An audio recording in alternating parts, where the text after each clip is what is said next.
जय शिवराय, जय शंभूराजे। जे धनंजय देशमुखने माझ्या विरोधात कलेक्टर ऑफिसला निवेदन दिलं होतं की अमोलला जन्मठेप लागावात। अरे धनंजय देशमुख, तुला अमोल खुन्याचा इतिहास माहिती आहे का? अमोल खुन्याने समाजासाठी बैलगाडी मुंबईला वडीत नेलेली, ते बी आहे का 18 पगड जातीचे मावळे घेऊन। आणि दुसरी गोष्ट, कोपर्डीच्या आरोपीला अमोलने कोर्टात तोडलेलं आहे, त्याच्यात 5 वर्षाची शिक्षा लागलेली आहे अमोलला। 2 वर्ष जेल काढले, 3 वर्ष राहिले। आणि सिरपात चिंदमला जेलमध्ये अमोलने मारलेलं, एवढं ध्यानात धर। समाजासाठी आहे का? प्रामाणिकपणाने काम करावं लागतंय। तू आज सगळ्यात मोठी चूक केली धनंजय देशमुख की तू अमोलच्या विरोधात निवेदन दिलंस। तर तुला पराभव कुठे भेटला? ग्रामपंचायतला। आणि तुला डवाळे लागले आता जिल्हा परिषदचे, पण तुला कधीच गुलाल लागणार नाही। आणि बजरंग बाप्पा सोनवणे, तुम्ही एक जिम्मेदार व्यक्ती, तर लोकसभेचे सदस्य आहेत, तुम्ही सुद्धा हे चूक करायला नव्हती पाहिजे। लय मोठं पाप केलं तुम्ही हे। तर तुमचा मुलगा बी आता जिल्हा परिषदला उभा राहणार आहे, पण कधीच गुलाल लागणार नाही, हा अमोलचा शब्द हे ध्यानात धरा। आणि तिसरी गोष्ट, कल्याण काळे, तुम्ही सुद्धा लय मोठी चूक केली अमोलच्या विरोधात कलेक्टर ऑफिसला निवेदन देऊन। तुम्ही ग्रामपंचायतचे सदस्य सुद्धा इथून पुढे कधी होणार नाहीत। आणि माझी एवढीच कळकळीची विनंती सराला, मनोज जरांगेकडे जेवढे सोंगाडी जातील जिल्हा परिषदसाठी आणि पंचायत समितीसाठी निवडून येण्यासाठी, त्यांना कधीच गुलाल लागणार नाही। एवढंच बोलतो आणि थांबतो। मनोज जरांगे पाटलांचे जुने सहकारी अमोल खुने यांनी थेट मनोज जरांगे पाटलांवर बोलायला सुरुवात केलेली आहे। कारण की मनोज जरांगे पाटलांमुळेच त्यांचं आर्थिक सामाजिक नुकसान झालंय, असं सुद्धा अमोल खुने यांनी वारंवार बोलून दाखवलेलं आहे। आता आत्ताच पार पडलेल्या मस्साजोगच्या निवडणुकी प्रकरणी त्या ठिकाणी धनंजय देशमुख यांना निवडणुकीमध्ये पराभव स्वीकारावा लागला। तो कशामुळे स्वीकारावा लागला, काय स्वीकारावा लागला, हे स्वतः अमोल खुने यांनी सांगितलेलं आहे। आणि त्याचबरोबर कल्याण काळे असतील, बजरंग सोनवणे असतील, यांच्यासह इतर कार्यकर्त्यांवर देखील अमोल खुने यांनी टीका केलेली आहे।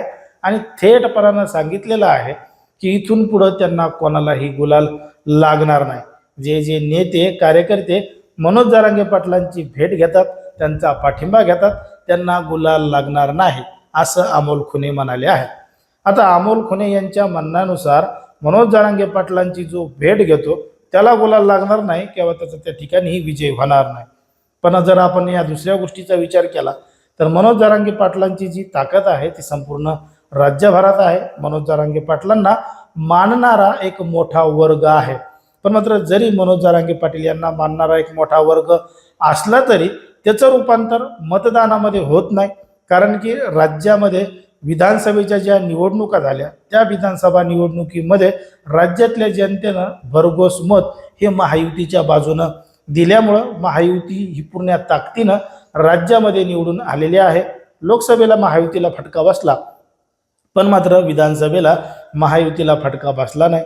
कारण की मनोज जरांगे पाटलांची जी भूमिका होती ती थेट सरकारच्या विरोधात होती। सरकार आरक्षण देत नाही, सरकार असं करत नाही, म्हणून सगळी जी रोष होता जरांगे पाटलांचा तो सरकारवर होता। म्हणून या सरकारला पाडायचं, हे सरकार कसं निवडून येतं हे मी बघतो, अशी सुद्धा भूमिका मनोज जरांगे पाटलांनी घेतली होती। पण मात्र त्या कुठल्याही गोष्टीचा परिणाम विधान परिषद निवडणुकीमध्ये झाला नाही। त्यानंतर राज्यामध्ये जिल्हा परिषद आणि पंचायत समिती निवडणुका आल्या। या निवडणुकीमध्ये सुद्धा भरगच्च मतदान महायुतीला झालं। कुठंतरी मनोज जरांगे पाटलांचं जे पारडं होतं ते कुठंतरी कमी पडलेलं आपल्याला दिसलं। मग आता मराठवाड्यामधल्या काही जिल्ह्यांमध्ये ग्रामपंचायता, जिल्हा परिषदा आणि पंचायत समित्या यांच्या सुद्धा निवडणुका आहेत।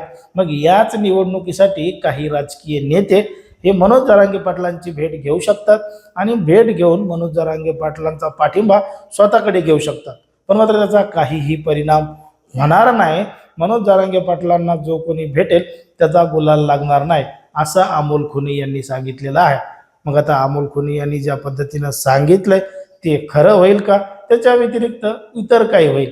तुम्हाला काय वाटतं हे अगदी स्पष्टपणे कमेंटमध्ये सांगा। आणि अशाच पद्धतीचे नवनवीन व्हिडिओ पाहण्यासाठी आपल्या चॅनलला लगेच सबस्क्राईब करायला सुद्धा विसरू नका।